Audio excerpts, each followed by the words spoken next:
से पहले bell icon दबाना ना भूलें। आप कहते हैं महाराज जी हमारा पति बहुत दुष्ट है, झगड़ा करता है, मारता है, शराब पीता है।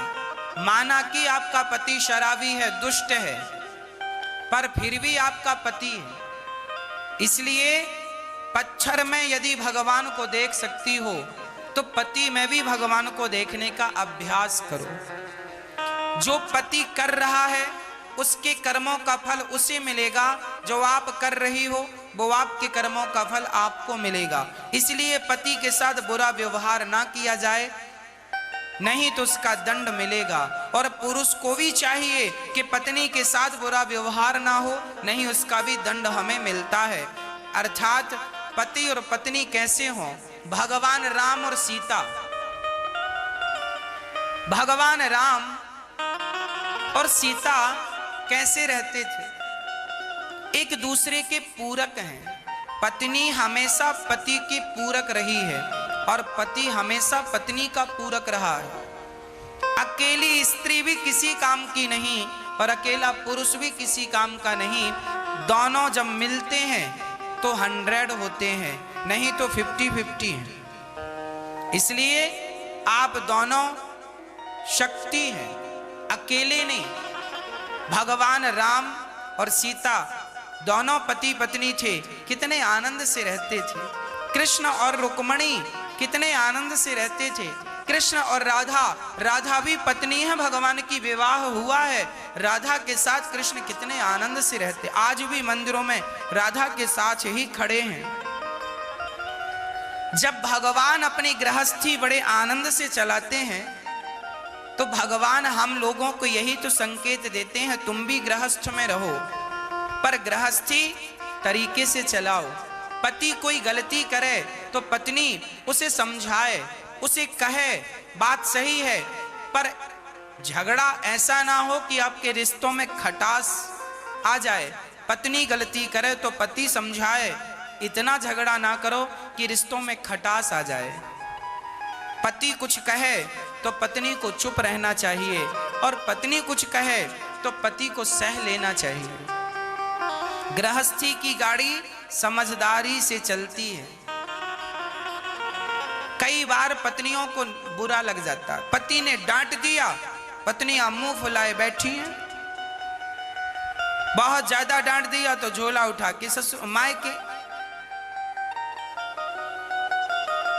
चूहे की दौड़ बिल तक, चूहा भागेगा तो कहां जाएगा?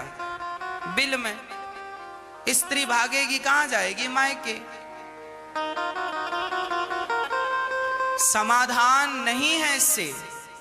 पति जब गाली दे, पति जब डांटे तो क्या करना चाहिए? आप उसकी अर्धांगिनी हैं, स्त्री हैं आप दुर्गा हैं, आप क्षमा की मूर्ति हैं, आप मां हैं। आपके अंदर ममता होनी चाहिए, करुणा होनी चाहिए। पति डांट रहा है, गाली दे रहा है, आपकी मां को गाली, आपके पिता को गाली, कोई बात नहीं। आपका स्वभाव, जैसा थोड़ी देर पहले मैंने कहा कि लोहा पत्थर धूप में गर्म हो जाता है पर हीरा धूप में ठंडा रहता है। तात्पर्य यह हुआ, पति की इतनी गालियां खाने पर भी आपका स्वभाव शीतल ही रहे, ठंडा ही रहे। इस स्वभाव से तो गृहस्थी चलेगी। और आप भी गर्म हो गई तो फिर रिश्ते टूट जाते हैं। एक पत्नी बोली, गुरुजी हमारा पति बहुत गाली देता है। हमने कहा आपका पति आपसे प्यार करता है कि नहीं? हाँ हाँ महाराज जी प्यार भी करता है। हमने कहा जब प्यार आपसे करता है तो डांटेगा भी आपको। अब प्यार आपसे करे और डांटे पड़ोसन को, ऐसा तो हो नहीं सकता। जब आपसे प्यार करता है तो डांटेगा भी आपको। इसलिए छोटी छोटी बातों को छोटी ही रहने दो, उन्हें बड़ा करने की जरूरत नहीं है। इसमें आप समझदार नहीं कहलाएंगे। पति पत्नी का विवाद सुबह हो तो शाम तक सदा के लिए खत्म हो जाए, ये विवाद तो ठीक है। पर अब विवाद चल रहा है महीनों से, सालों से, ये विवाद हानिकारक है। खासकर मैं स्त्रियों से कहूं, पति पत्नी में झगड़ा हो तो मायके जाने की गलती कभी ना करना। मायके वाले आपको रख लेंगे, आपको कहेंगे कि अब ससुराल मत जाना, पर कब तक रहोगी अपनी माँ के पास? कब तक रहोगी अपने भाई के पास? कब तक रहोगे? महीने भर रहोगे, 2 महीने रहोगे? स्त्री का कल्याण ससुराल में है। स्त्री को समझदारी का परिचय देना है और पुरुष को बहुत समझदारी का। खासकर ये जो आज बच्चे शादी कर लेते हैं, शादी के बाद हम देखते हैं तलाक हो जाता है। क्यों होता है? केवल समझदारी की कमी से। आप थोड़ा सा समझदारी का परिचय देंगे, दोनों में थोड़ी थोड़ी समझदारी होगी, गंभीरता होगी। एक बार एक संत से एक आदमी ने कहा, महाराज मैं शादी करूं कि ना करूं? आपने की है, आपका अनुभव क्या है? तब बड़े महात्मा ने कहा, बेटा शादी करना अच्छी बात है, पर शादी तब करना चाहिए जब आपके अंदर सहनशीलता आ जाए। यदि सहनशीलता है तो शादी कर लेना, और सहनशीलता नहीं है तो शादी बिल्कुल ना करना।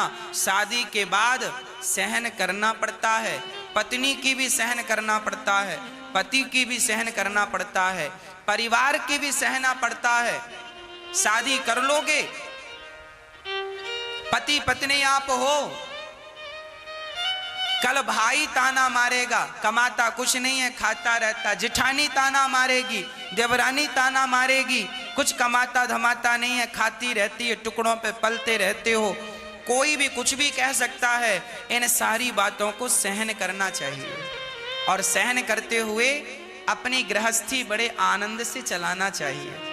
और मैं आपको एक निवेदन और कर दूं, आज मैं देखता हूं भाई भाई, छोटा भाई कमाता है, बड़ा भाई खाता है, या बड़ा भाई कमाता है, छोटा भाई खाता है। जो आदमी कमाता है ना, बड़ा भाई कमाता है, तो बड़े भाई की पत्नी छोटे भाई को ताना तो मारेगी, देवर को, है मेरा देवर पड़ा पड़ा खाता, कुछ कमाता तो है नहीं।